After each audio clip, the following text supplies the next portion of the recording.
কথা হচ্ছে ওনাকে আমি তালাক দিছি কিনা। আমি এই ডিসিশন জেনে শুনেই নিছি।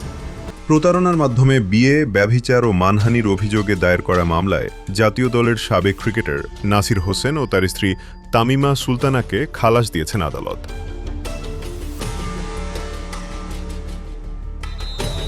বুধবার ঢাকার অতিরিক্ত চিফ মেট্রোপলিটন ম্যাজিস্ট্রেট জসিতা ইসলামের আদালত এ রায় ঘোষণা করেন।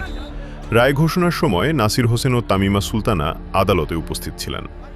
আদালত সূত্র জানিয়েছে, মামলার বিচারে রাষ্ট্রপক্ষের 10 জন সাক্ষী সাক্ষ্য দিয়েছেন।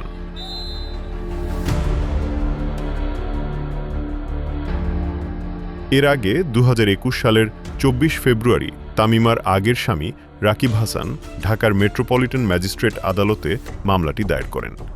মামলায় অভিযোগ করা হয়, রাকিব হাসানকে আইনগতভাবে তালাক না দিয়েই তামিমা সুলতানা ক্রিকেটার নাসির হোসেনকে বিয়ে করেন।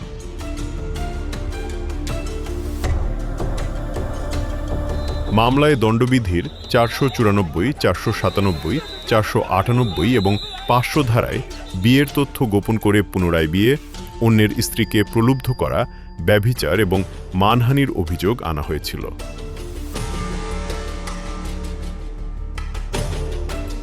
পরে একই বছরের 30 September police bureau of investigation PBI এর তদন্ত কর্মকর্তা শেখ মোহাম্মদ মিজানুর রহমান আদালতে তদন্ত প্রতিবেদন জমা দেন।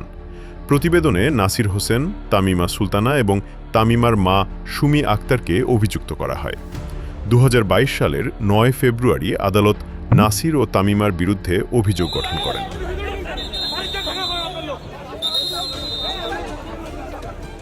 মামলার নথি অনুযায়ী 2011 সালের 26 ফেব্রুয়ারি রাকিব হাসানের সঙ্গে তামিমা সুলতানার ইসলামী শরীয়ত মোতাবেক বিয়ে ও রেজিস্ট্রি সম্পন্ন হয়। তাদের তোবা হাসান নামে একটি কন্যা সন্তান রয়েছে। দীর্ঘ আইনি প্রক্রিয়া শেষে আদালতের রায়ে নাসির হোসেন ও তামিমা সুলতানা অভিযোগ থেকে খালাস পেলেন।